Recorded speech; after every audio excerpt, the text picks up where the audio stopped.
자, 이전 주전주 간단 체크 및 시장 체크도 같이 해보는 시간 이어보도록 하겠습니다.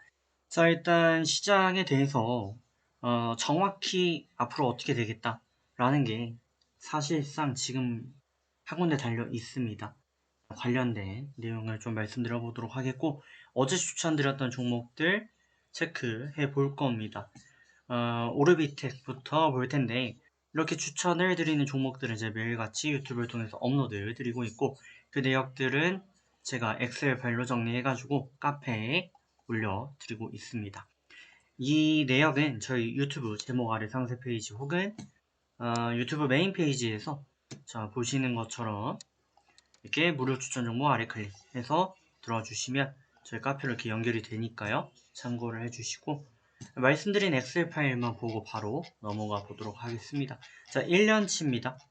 최근 1년 이상 드리고 있는 종목들 엑셀 파일로 이렇게 정리를 한 부분이라고 보시면 될 것 같고요. 21년도 같은 경우 최고 누적 수익 기준 3336.13% 기록을 했고 1095승 87패 1182개의 표본 92.6% 승률을 이어갔습니다. 자, 그리고 추가적으로 올 1월 같은 경우는 일단 757.53% 59승 4패 63개 표본을 이어가고 있습니다.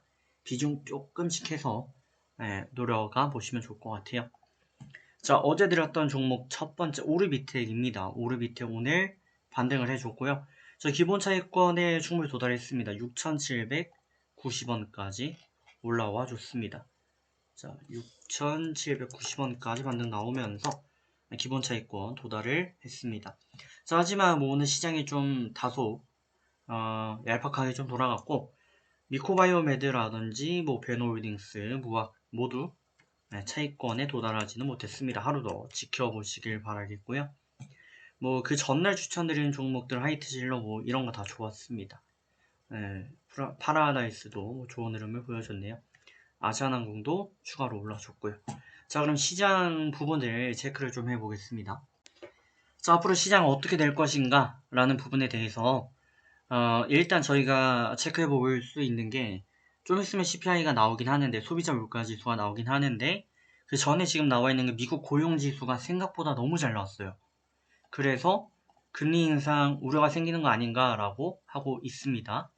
그러면 저희가 봐야 되는 부분은 일단 코스피와 고점비 22% 정도 무너졌다 라고 한다면 나스닥이 마이너스 19% 빠졌으니까요. 코스피는 더 빠졌습니다. 그러면 코스피는 추가 하락 가능성은 없다. 제한적이다. 하단을 깰 가능성은 일단 없다라고 봐야 되는데 무조건 없느냐? 그렇지는 않아요.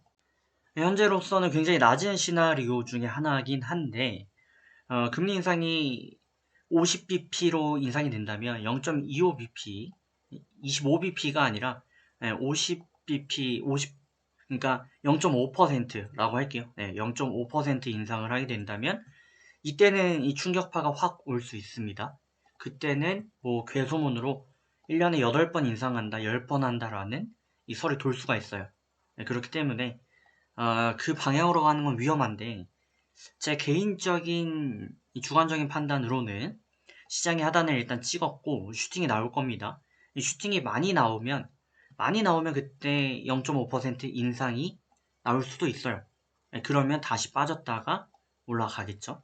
근데 만약에 시장이 너무 많이 올라온 게 아니고 그냥 바닥에서 3월 16일 정도가 FOMC 결과 나오는데 그때까지 그냥 기어간다. 딱히 뭐 고점 부근은커녕 올라가지 않고 기어간다라고 한다면 0.25% 인상을 할 거고요. 시장이 지금 펀더멘탈이 그렇게 튼튼해 보이지가 않아요. 세계적으로 봤을 때. 그리고 지금 인플레이션을 잡을 수 있는 건 기대 인플레이션 뿐이었거든요. 그러니까 앞으로 어떻게 될 거야 라고 생각해서 미리 월급을 올리던가 미리 물건을 더 많이 비싸게 팔던가 하는 기대 인플레이션. 그거를 잡는 게 지금 연준의 방향인데 연준의 스탠스에 대해서 결과론적으로 보게 되면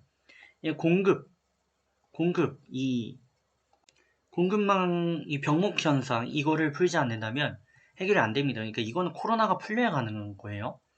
그렇게 봤을 때 연준이 그렇게까지 무리하게 하겠나라고 생각이 되고요.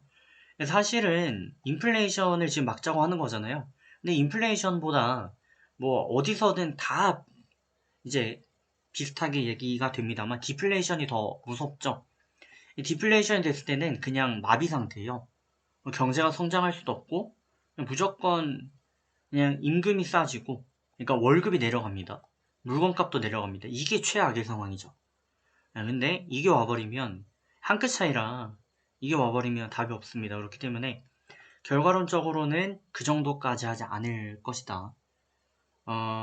여러분들이 생각하실 때 뭐 디플레이션이 그렇게 금방 오겠어? 지금 인플레이션 얘기하고 있는데? 라고 하실 수 있지만 과거 여러 사례들이 있습니다. 금융위기 같은 경우도 마찬가지였고요. 이게 인플레이션을 어느 정도 유지하는 게 좋고요. 뭐 2%, 3% 물가지수를 유지하는 게 가장 좋고요. 이게 만약에 0% 와버리면 심리가 훅 얼어붙습니다. 그럼 일본처럼 돼버리는 거예요. 그럼 일본 같은 경우는 돈을 아무리 풀어도 다 저금통에 들어가잖아요. 심리적으로 저희가 2012년도쯤에 부동산에 대해서 이때 부동산 사면 다 미친 사람이야 이랬던 때가 있습니다. 그만큼 부동산은 절대 사는 게 아니다라고 인식이 됐던 때가 있어요. 그런 걸 감안을 해본다면 이 디플레이션에 빠지면요. 이게 지금 탈출된 지가 10년 걸렸잖아요. 물론 뭐 한 2, 3년 전부터 더 오르기 시작했습니다만 오래 걸려요. 이거 탈출은 어렵습니다. 그렇게까지 가지 않을 거라고 보는 거고 그렇게 된다면 코스피 같은 경우 저가를 깨진 않을 것이다. 그 정도까지 연준의 움직임이 이어지진 않을 것이고 한은 같은 경우는 지금 연 2회 정도 인상 예고를 했어요.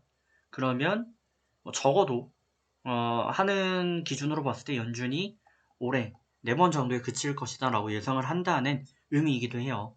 그렇기 때문에 3월까지 좀 길 수 있지만 그때 0.25% 기대대로 이걸로 마감이 된다면 주가는 이렇게 다시 갈 겁니다. 이렇게 갈 건데 연말쯤에 좀 많이 가지 않을까 코로나가 풀리면서 그런 생각을 좀 해보고요. 그러지 않는다면 일단은 위험한 상황으로 0.5% 인상 시 위험한 상황으로 빠질 수 있기 때문에 그 정도까지는 가지 않을 것이고 뭐 코스피 역시 하단을 깨는 정도는 나오지 않을 것이다 라고 감히 예측을 해봅니다. 다만 3월 16일 금리 인상 1차 인상까지 아무래도 위기감이 좀 조성이 될 것이고 그에 따른 변동성 장세는 좀 예상이 됩니다. 이 부분은 좀 어쩔 수 없다 라고 보여집니다. 좋은 결과만 들어가시고 저는 다음 시간으로 뵙겠습니다.